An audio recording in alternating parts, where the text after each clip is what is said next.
Bonjour à tous. Les nouvelles tombent comme un seau d'eau froide et la semaine du 16 au 22 février 2026 est lourde.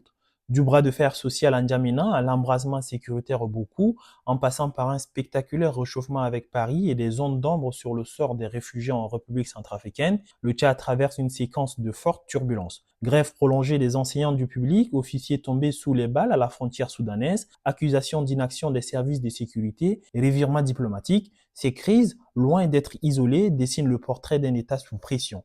À mesure que l'autorité est contestée à l'intérieur et éprouvée à ses marges, c'est la cohérence même de la gouvernance qui se trouve interrogée. Ce qui est sûr, l'impact va bien au-delà de l'immédiat. Le Tchad a donné à voir un condensé de tensions politiques, sociales et sécuritaires rarement atteint en si peu de temps. Pendant ce temps, au sommet de l'État, le silence du président et les sorties déconcertantes du Premier ministre défraient la chronique. Une interrogation demeure légitime. L'État tient-il encore solidement la barre ou planque-t-il la frousse derrière l'effet d'annonce? Depuis le 14 février, la section provinciale du syndicat des enseignants du Tchad, N'Djamena, maintient la pression sur le gouvernement. En reconduisant la grève jusqu'au 28 février, les enseignants rejettent le délai de 45 jours proposé par le gouvernement pour négocier l'application du décret numéro 2850 portant statut particulier.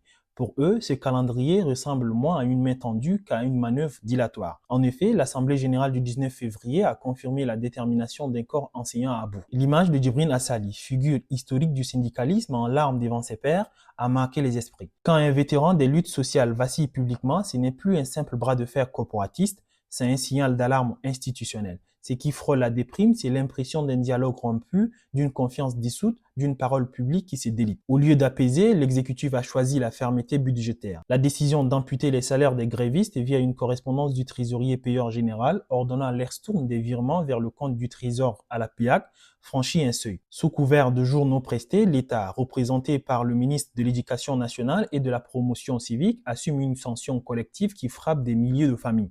Or, les anciens ne réclament pas un privilège inédit, ils exigent l'application d'un texte signé par l'État lui-même. Refuser d'exécuter un décret, puis punir ceux qui demandent l'exécution, fragilise l'architecture même de l'État de droit.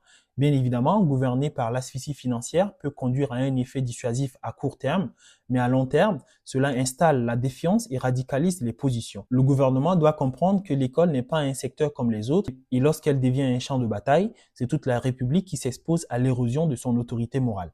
Pendant que l'école gronde, le Boku s'embrase. 4 officiers tchadiens ont été tués par des coupeurs de route soudanais, dont le commandant de la gendarmerie et celui de la GNT, abattus en pleine course-poursuite alors qu'ils défendaient des civils. Ces morts ne sont pas de simples faits divers. Elles révèlent un effritement préoccupant de l'autorité de l'État sur ses marges. À cela s'ajoutent les morts de Tiné, imputés à des éléments des forces de soutien rapide de Emeti. La crise prend une dimension de transformation